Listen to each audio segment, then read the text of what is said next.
नमस्कार, मैं हूं सौम्या और आप देख रहे हैं टॉप न्यूज छत्तीसगढ़। चलते हैं खबरों की ओर। 25 फरवरी दिन रविवार को हुई पुलिस नक्सली मुठभेड़ के बाद कांग्रेस कमेटी ने मुठभेड़ को लेकर उठ रहे सवाल पर 7 सदस्यीय जांच कमेटी का गठन किया था। गठन के बाद आज कांग्रेस की जांच दल कोयलीबेड़ा पहुंची। यहां उन्होंने मुठभेड़ में मारे गए लोगों के परिजनों से बातचीत कर रिपोर्ट तैयार की। इस मुठभेड़ पर कांग्रेस कमेटी के जांच दल का कहना है कि मौके पर पहुंची परिजनों से बातचीत कर रिपोर्ट तैयार की गई है। यहां पहुंचकर जांच करने के दौरान उन्हें यह मुठभेड़ फर्जी दिखाई दे रही है। पुलिस ने जिन 3 लोगों को नक्सली बताकर मारा है वह बेकसूर आदिवासी ग्रामीण हैं। वह यह जांच रिपोर्ट कल प्रदेश कांग्रेस कमेटी के सामने रखेंगे। ग्रामीण आदिवासियों की आवाज बुलंद करने के लिए वह सड़क की लड़ाई लड़ने को भी तैयार हैं। तो आंगनबाड़ी में कब से हो कहीं भी आप लोग?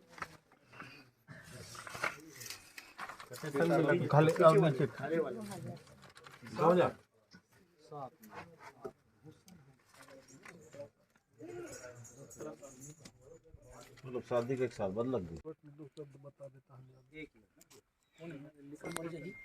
सरपंच है। नहीं जाओ सर, 5 मिनट रुके।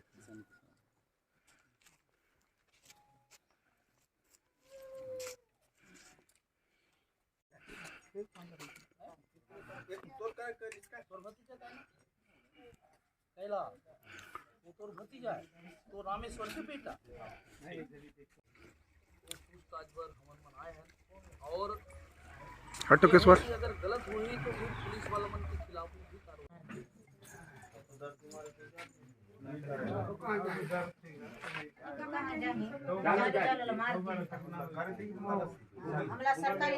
इस तारीख की घटना जब पुलिस के माध्यम से पता चला तो सबको लगा कि ये नक्सली मुठभेड़ है, किंतु जब जनप्रतिनिधियों से, यहाँ के सरपंचों से और बाकी लोगों से जब पता चला ये जो पब्लिक को कि ये सामान्य नागरिक थे, इनका नक्सलियों से कोई लेन देन नहीं है और ये लोग अपने जो तेंदुपत्ता बांधने के जो रस्सी लेने के लिए जंगल में गए थे, तो ये एक हृदय विदारक घटना थी।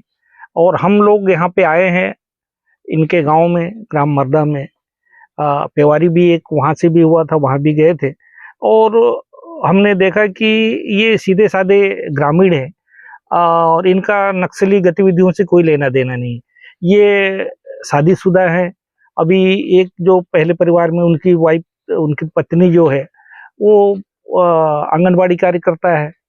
उन्होंने भी बताई अपने दर्द को कि उनके पति कभी ऐसा, उनके खिलाफ ना कभी कोई आपराधिक प्रकरण था और ना कभी पुलिस जांच के लिए आई थी। तो ये एक ऐसा घटना है कि पुलिस ने केवल अपने वाहवाही के लिए, अपने इनाम पाने के लिए, अपने प्रमोशन पाने के लिए ये फर्जी मुठभेड़ को अंजाम दिया है और उसी को जस्टिफाई करने के लिए उन्होंने मीडिया को एक बात लाया था कि ये नक्सली है।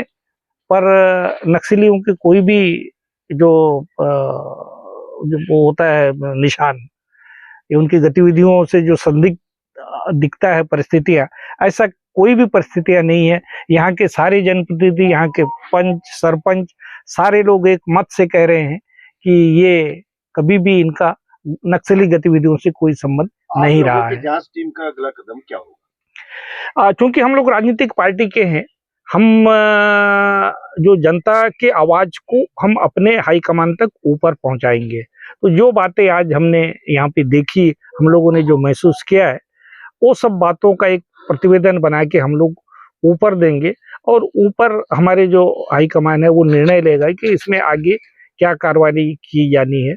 हम तो यही कहेंगे कि सरकार की जो नियम है कि निरपराध अगर मारे जाते हैं तो उनके जो राहत के, उनके जो मुआवजे के जो प्रावधान है, इन परिवारों को भी दिया जाए। गरीब परिवार है ये और किसी तरह अपना जीवन यापन करते थे। तो हमारा तो यही मांग रहेगा कि दोषी व्यक्तियों को सजा मिले और जो निर्दोष मारे गए हैं उनके परिवार को समुचित आजीविका के लिए आगे उसको राशि दी जाए। सर, जिला प्रशासन ने दंडाधिकारी जांच का आदेश दिए, क्या लगता है आपको कि जो पीड़ित परिवार है उनको जांच से न्याय मिल पाएगा?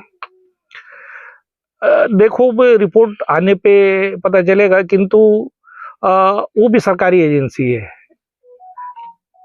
जैसे पुलिस है वैसे कलेक्टर है, कलेक्टर जांच का निर्देश देता है।